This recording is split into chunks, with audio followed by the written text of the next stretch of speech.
하나의 말씀 좀 보도록 하겠습니다. 하나의 말씀 마태복음 6장 33절 말씀입니다. 마태복음 6장 33절 말씀입니다.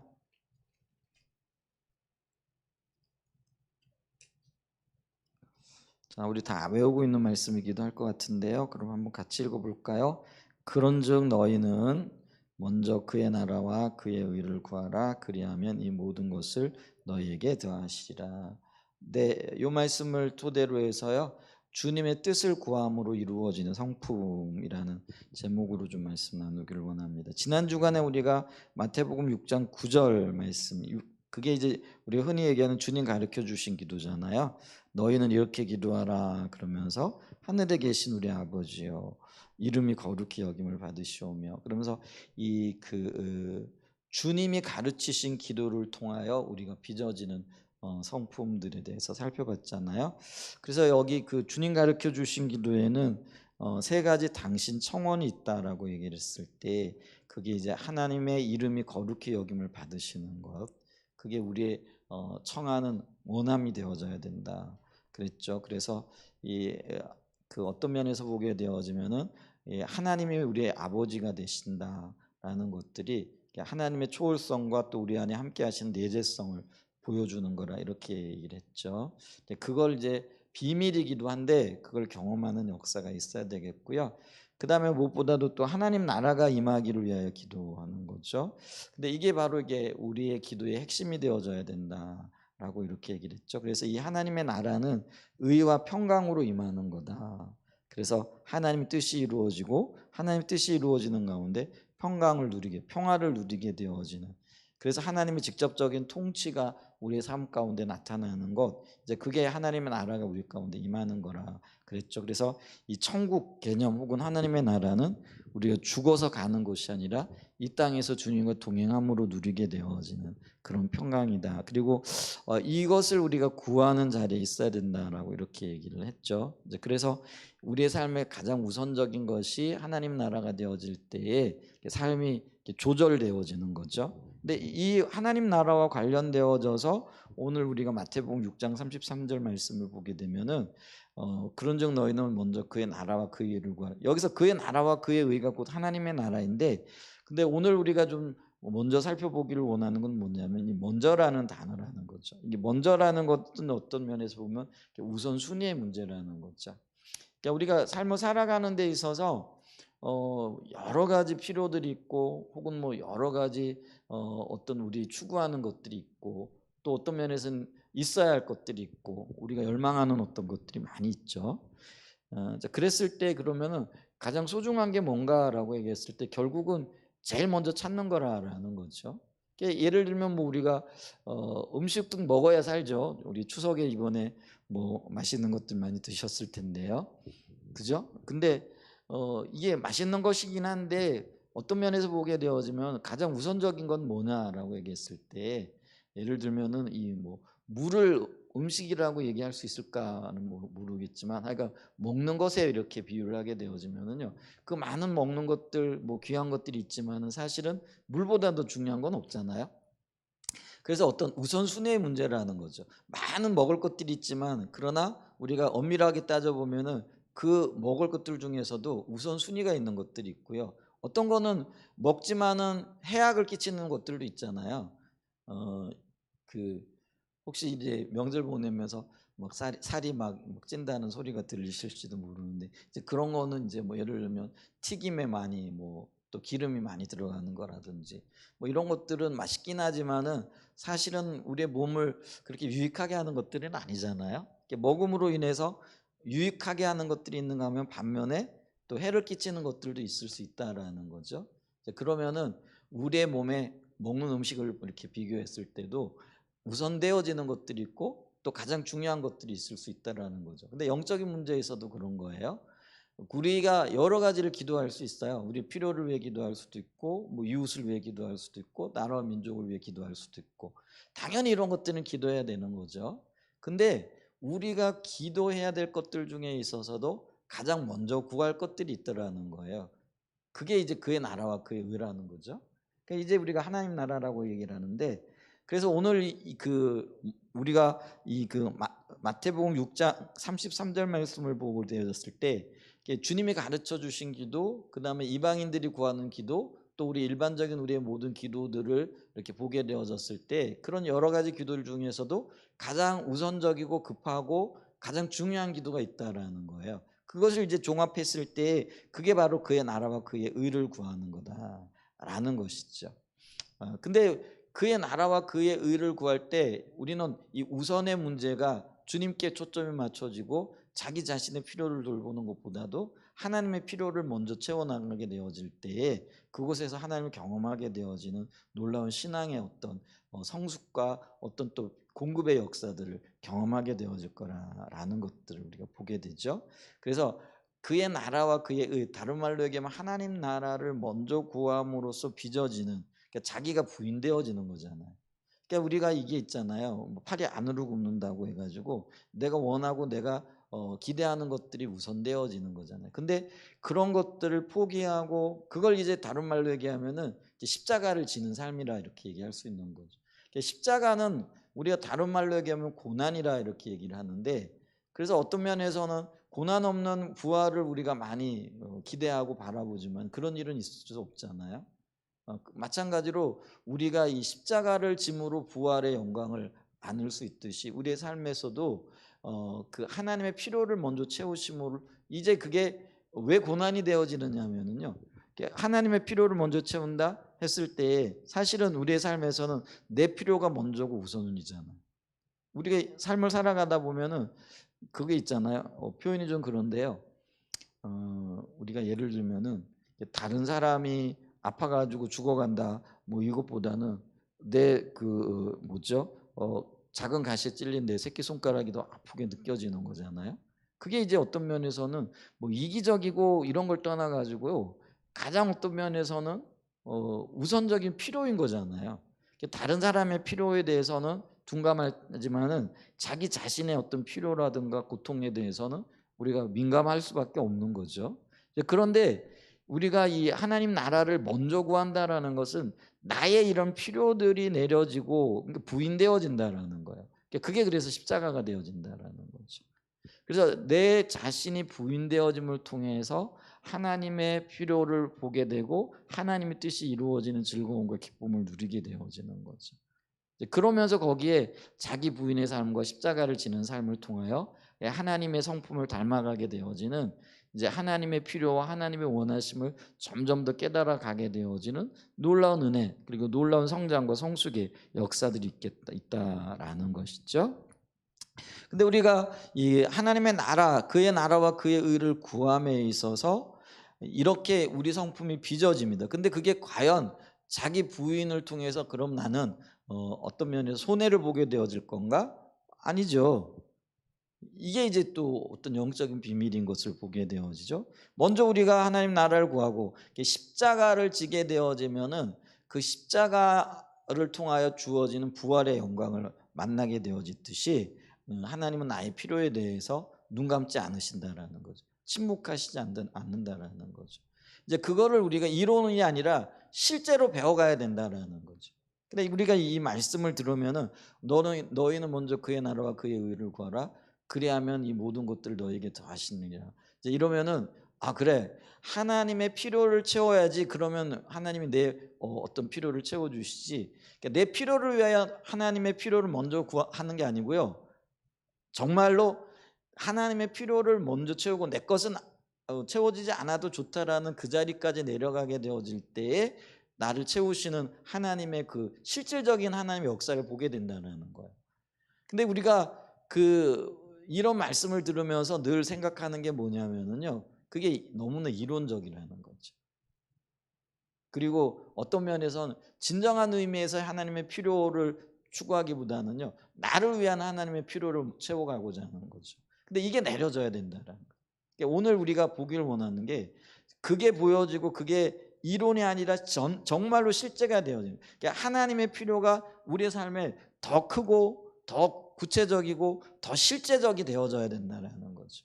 이제 그럴 때에 하나님이 비로소 일하기 시작한다라는 것들을 우리가 좀 볼 수 있는 은혜가 있었으면 좋겠습니다. 이 영역에 있어서도 정말 하나님의 비추심이 필요하고 이게 이론이 아닌 실제가 되어지는 그런 역사들이 저와 여러분의 삶 가운데 있기를 간절히 소원해 보죠. 근데 우리가 하나님의 나라를 구할 때에 우리가 뭐 전제되어진다랄까요? 아니면 당연한 것 중에 하나가 뭐냐면은요. 하나님께서는 우리의 필요를 먼저 알고 계시다. 모두 알고 계시다라는 거죠.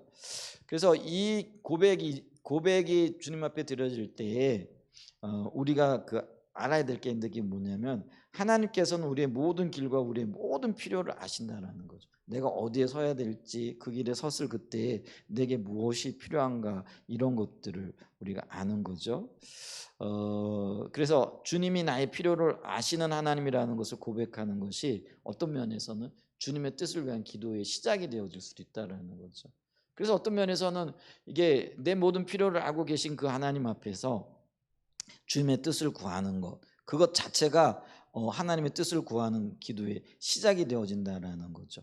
그렇기 때문에 이 기도의 시작을 통해서 우리는 하나님을 더 알게 되어지고 일하시는 하나님의 어떤 패턴들 혹은 역사들을 경험하게 되어진다라는 거예요. 자, 우리가 있잖아요. 모든 것들에는 어떤 면에서 시작이 있어요. 그러니까 이렇게 운동에도요, 이게 있잖아요. 이렇게 기본기를 먼저 다져야 되는 거잖아요. 그래서 우리가 예를 들면 뭐 이렇게 운동할 때 테니스를 친다 해가지고 그 테니스 칠 때 제가 이렇게 제가 중학교 때 테니스부에 들어갔거든요. 테니스 집에 그냥 테니스 라켓이 하나 있어가지고 왜 우리가 그 클럽 시간 있잖아요. 일주일에 한 번씩 하는 거.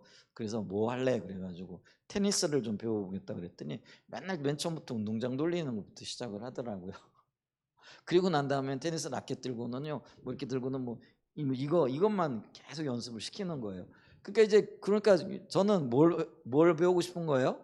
이렇게 멋지게 치고 싶은 거죠. 그때 이제 우리 뭐 테니스 보면 윈블던 테니스라든지 뭐 그 테니스 대회를 가끔 가다가 이렇게 그 왜 중계해주고 그러면은 굉장히 멋있잖아요. 그럼 뭐 앞으로도 쳤다가 뭐 뒤로도 쳤다가 뭐 하여간 굉장히 멋있게 보이더라고요. 그래서 어떻게 하면 저렇게 잘 칠 수 있을까?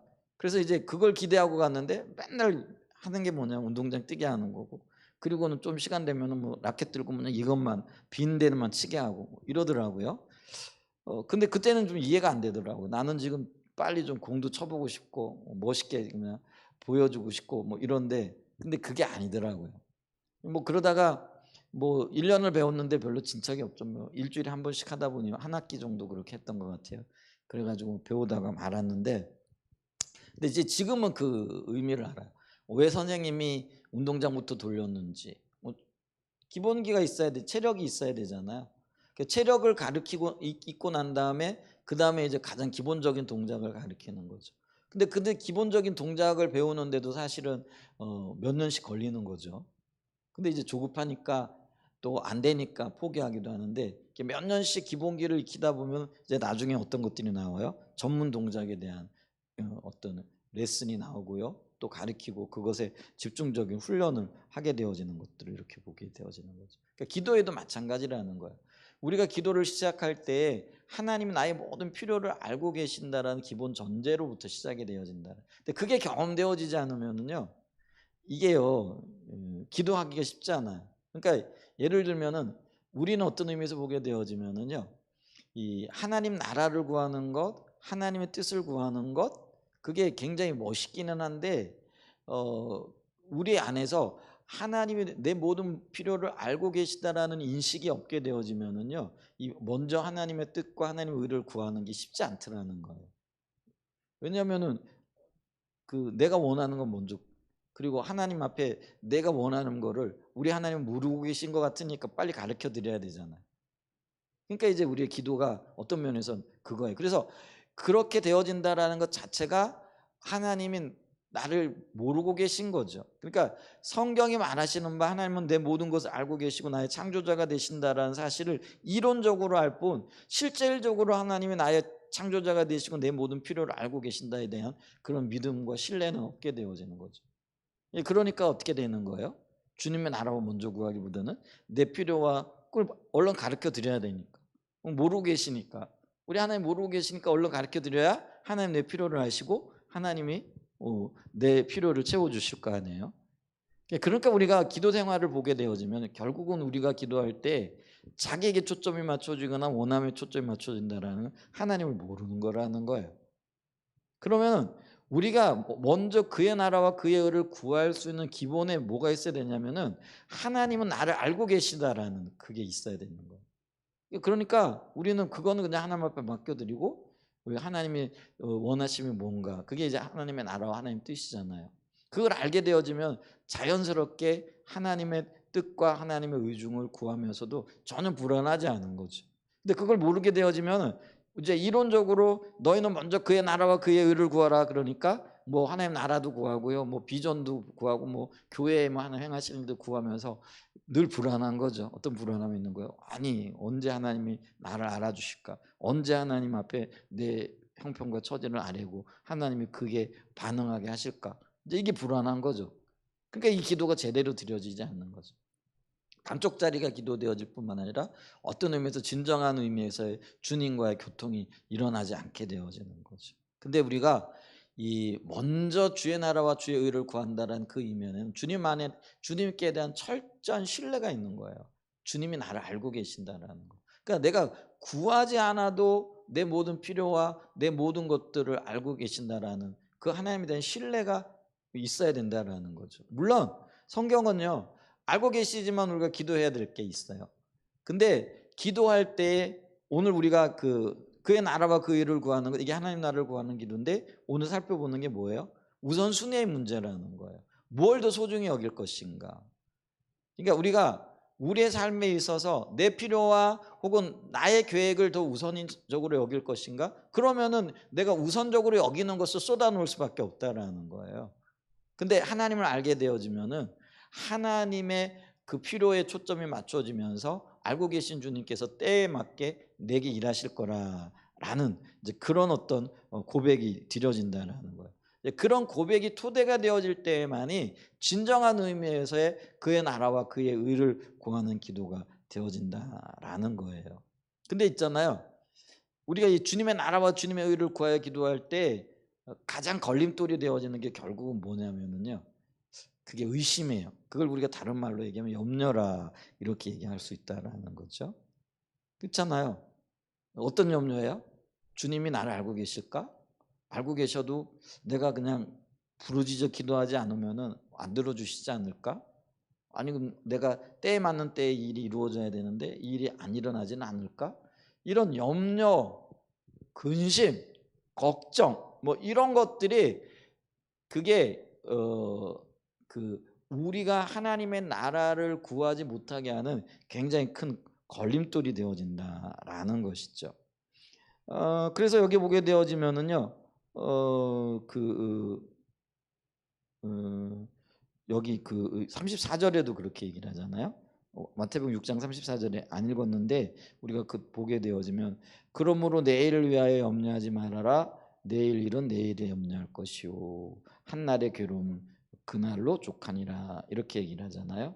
그러니까 내일 일은 내일 염려하라 이렇게 얘기를 해요. 그 얘기는 뭐냐면은요 아예 그냥 염려하지 말라는 거예요. 내일 염려하라 그랬는데 내일 오늘 하루 지나면 그 내일이 오늘 되잖아요.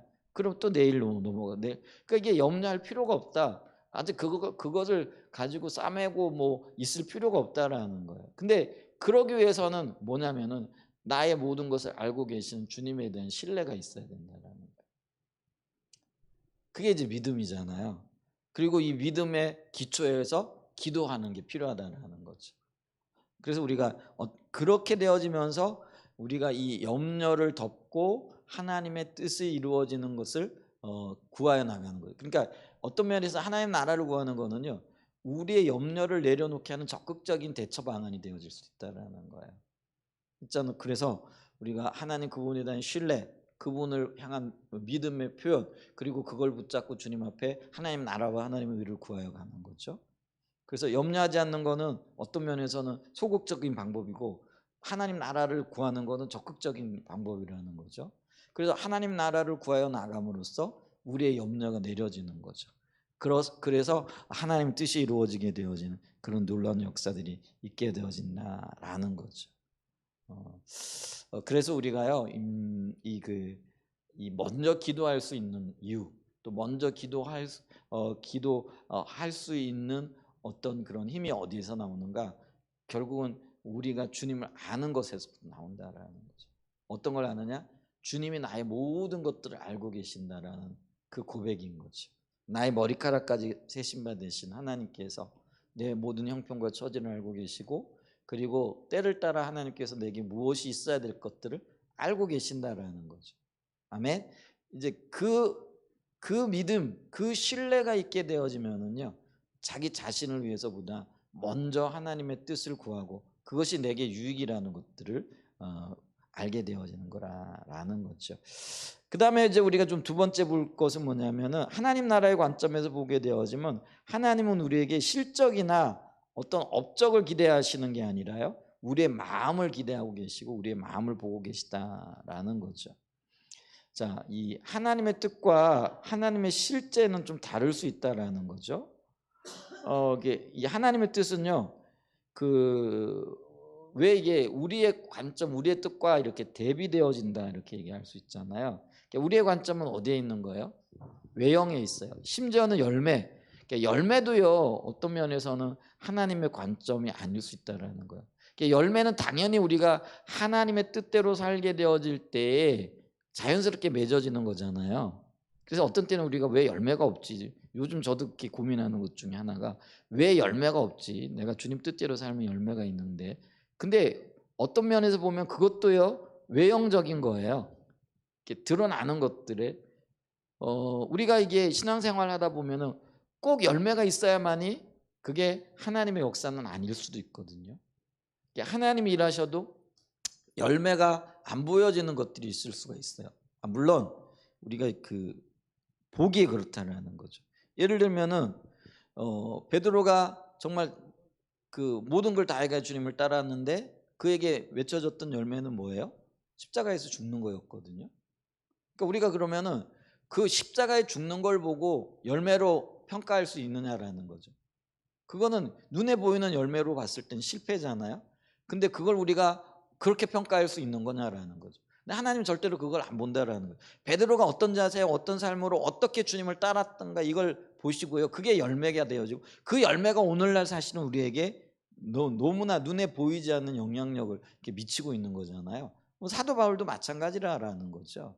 그러니까 우리가요, 이걸 기억해야 되는 게 있는데, 뭐냐면, 그러니까 하나님의 뜻을 향한 하나님의 실제가 뭐냐라고 얘기했을 때, 하나님은요, 사람과 그 영혼의 자세와 태도를 보신다라는 거죠.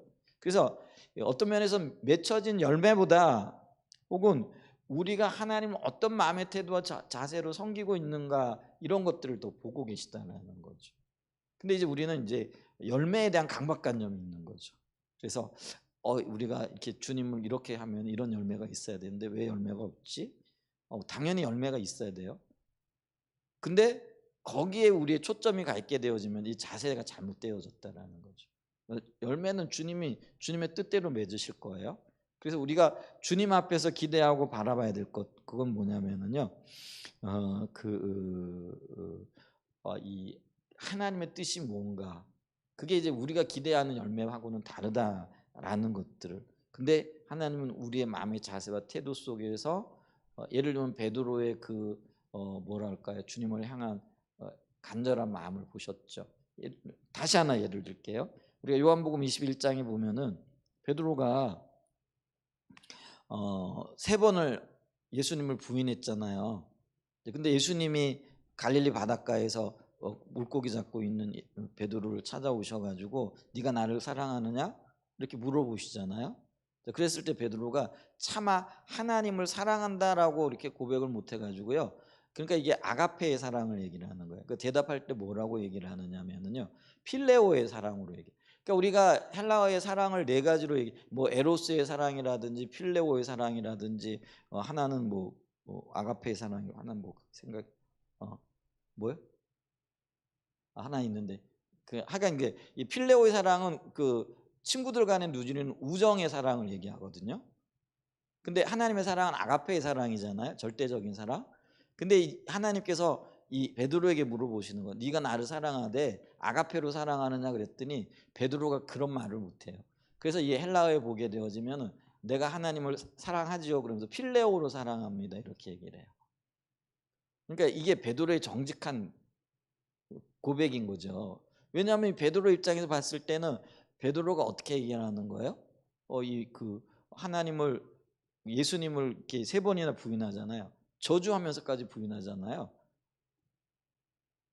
그러니까 어떤 면에 보면 자기의 어떤 모든 것을 걸고 하나님을 사랑했다, 아가페적인 사랑을 했다라고 고백을 못하는 거죠. 그러니까 이게 이 베드로는요, 내가 주님을 사랑하는 줄 주님이 아십니다라고 얘기했을 때, 내가 주님을 필레오로 사랑하는 거 그거는 주님이 아실 겁니다 이렇게 얘기를 했죠.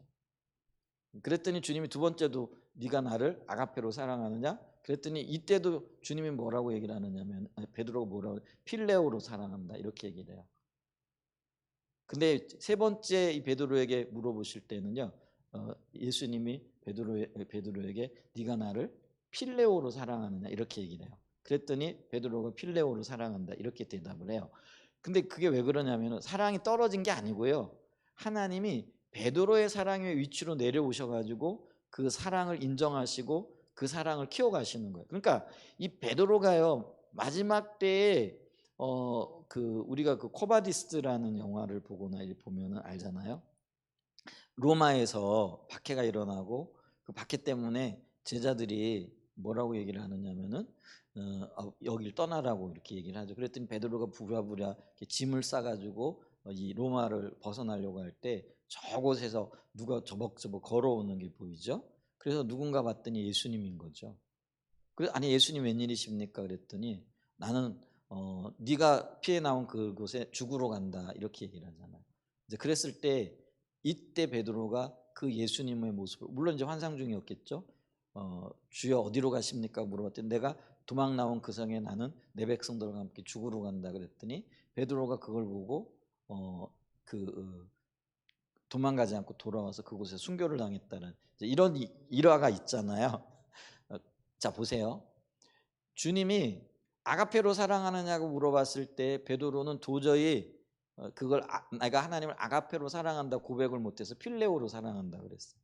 두 번을. 그랬더니 주님이 그 베드로의 그 마음이 진실인 걸 알아요. 그래가지고 아가페의 사랑에서 격을 낮춰가지고 필레오의 사랑으로 그래 그럼 여기서 시작을 하자. 그랬더니 나중에 이 베드로는요 주님을 위하여 이제는 필레오의 사랑이 아니라 아가페의 사랑으로 반응하게 되어지는 거죠. 이게 제가 제대로 설명을 하고 있는지 모르겠는데 제가 어떤 얘기를 하려고 하는지 이해가 되시는지 모르겠어요. 이해가 돼야 하는데 그러니까 주님이 보시는 거 그거라는 거예요. 예를 들면 우리는 베드로는요 하나님이 너 나를 아가페로 사랑하느냐고 물어봤을 때 네 아가페로 사랑합니다 자신 있게 대답을 못해가지고 너무나 마음이 아팠다라는 거예요. 마음이 아팠는지 아팠는지 모르겠는데 그런 얘기는 없으니까. 근데 너무나 마음이 아팠을 거라는 거예요. 찜찜하기도 하고 야 주님이 저렇게 물어보시는데 내가 아가페로 사랑합니다 이렇게 대답하려고 근데 그게 양심에 찔려서 도저히 얘기할 수는 없는 거죠. 그런 상황이라는 거예요. 그런데 하나님은요 베드로의 입장에서 보면은요 내가 예수님을 사랑하되 아가페로 사랑합니다 이게 열매인 거예요. 내놓을 수 있는 업적인 거예요. 근데 그게 없는 거예요. 그런데 하나님은 그것까지도 베드로를 보시고 그걸 받으시는 거예요. 그리고 내 양을 먹이라 이렇게 얘기를 하시는 거예요. 그리고 필레오의 사랑으로 하라는 거죠. 그러니까 그의 베드로의 마음과 그 진실성을 보신 거예요. 그리고 그가 그걸 토대로 해가지고 하나님을 아가페로 사랑할 수 있는 사람으로 자라나게 되어지는 그래서 어떤 면에서 진정한 열매까지 나가는 거죠.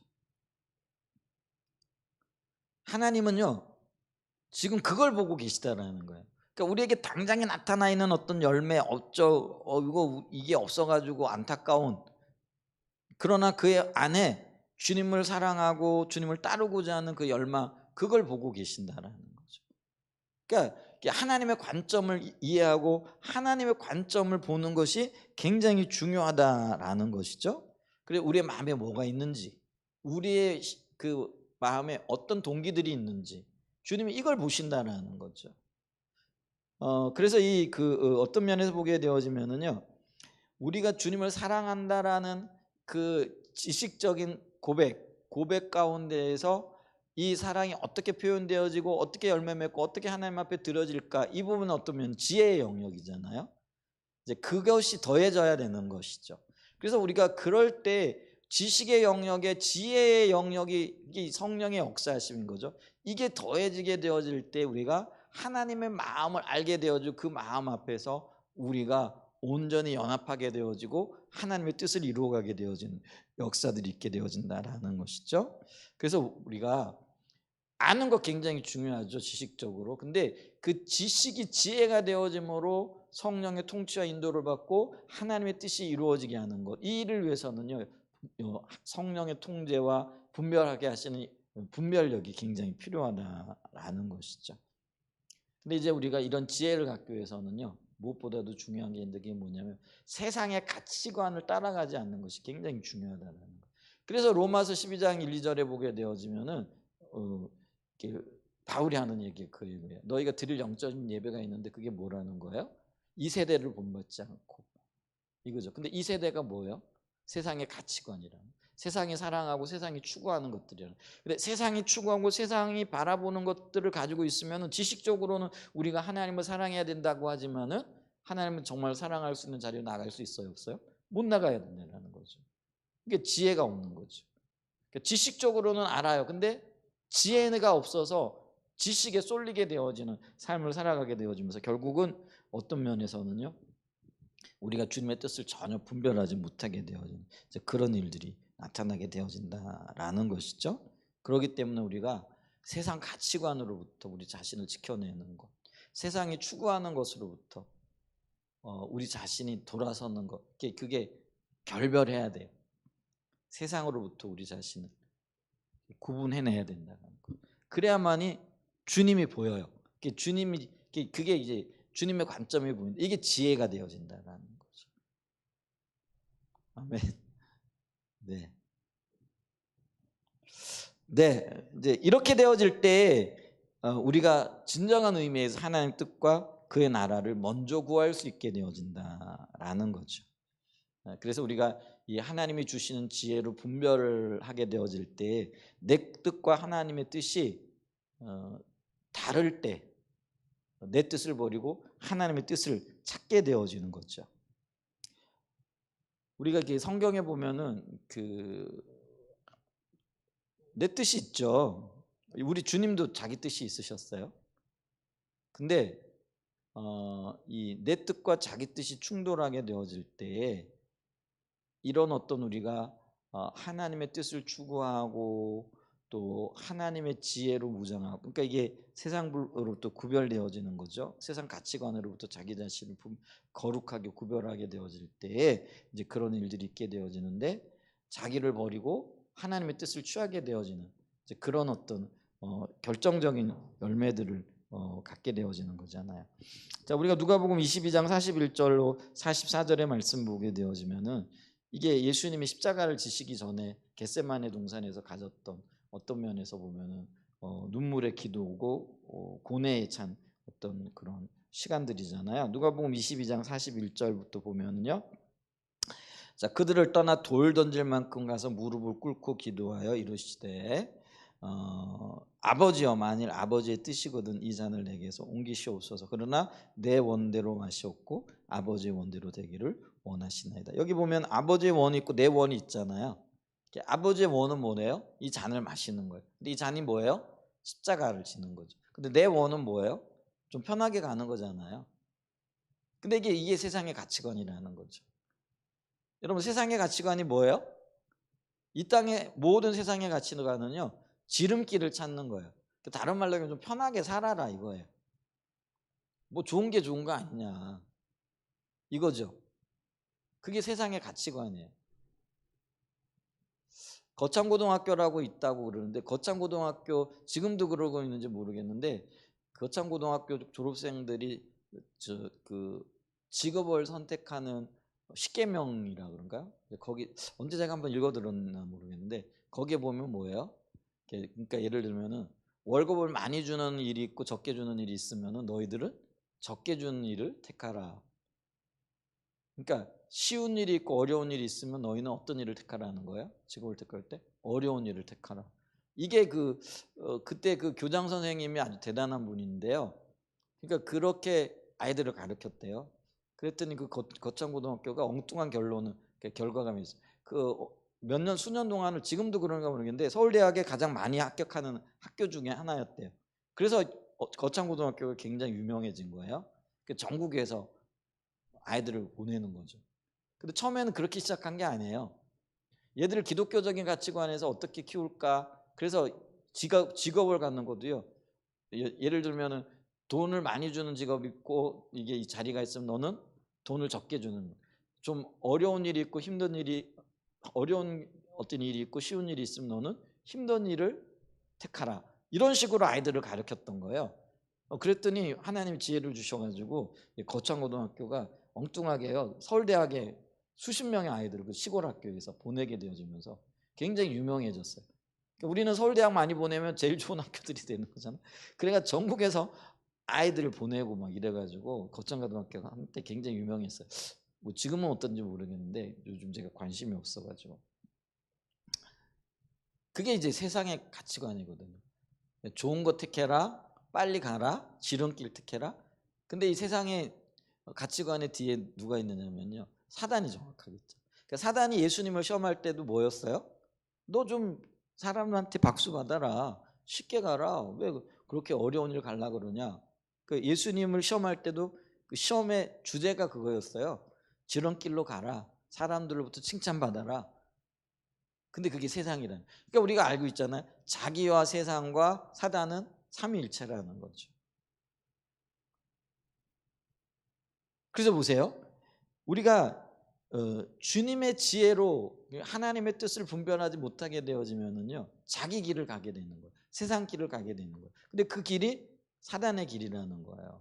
근데 우리 주님은요, 이 하나님과의 관계에 있어서 하나님을 알고 있었을 뿐만 아니라 지혜가 있으신 분이라는 거죠. 성령의 통치와 인도를 받았다는 거. 그러니까 그는 세상 것을 추구하지 않았어요.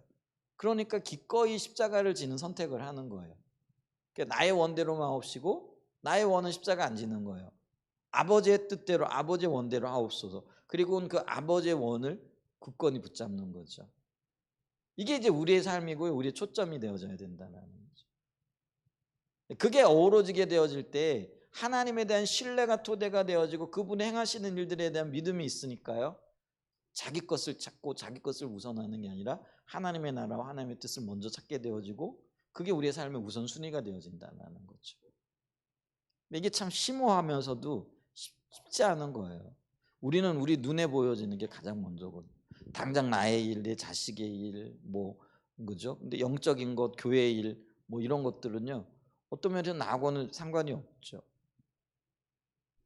근데 하나님의 그 의도를 알고 하나님의 뜻을 알게 되어지면은요, 우리의 삶에서 아버지의 일, 주님의 나라, 주님의 뜻이 무엇인가, 그리고 그것이 가장 우선되어질 수 있는 거죠. 그럼 결국은 그게 자기 부인의 삶을 통해서 우리가 하나님을 알아가면서 진정한 열매, 진정한 주님의 원하심 가운데로 우리가 나아가고 빚어지게 되어진 역사들이 있는 거죠. 십자가를 진다라는 거는 결국 자기 부인이고 세상과 나를 구분한다라는 거죠. 그러니까 예를 들면 그래요. 우리가 아까 기도의 영역에서 우선순위의 문제라 그랬잖아요. 그러니까 내 필요를 구하지 말라는 얘기도 안 해요. 내가 지금 먹을 것이 없어. 그럼 구해야 되죠. 당연히 내 필요를 구해야 되는 거예요. 근데 하나님을 알고 내가 세상을 알게 되어지면은요, 하나님을 알게 되어지고 참된 지혜 가운데서 알게 되어지면서 그 우선순위, 그러니까 자기가 내려지고 우선순위를 따라 살아가게 되어질 때에 하나님께서 나를 사랑하시고 내 필요를 알고 계시기 때문에 그 내가 구하지 않은 그것까지도 주신다라는 거죠. 그게 비밀이고요. 그게 우리가 영적인 세계에서 이게 이론이 아니라 실제적으로 경험하고 누려야 할 영역이 되어지기도 한다는 거죠. 이런 것들이 누려지면 누려질수록 자기가 점점 부인되어지고, 그래서 먼저 내가 해야 될 것이 뭔가에 대한 분명한 우선순위가 세워지는 그런 역사들이 있게 되어질 줄 믿습니다.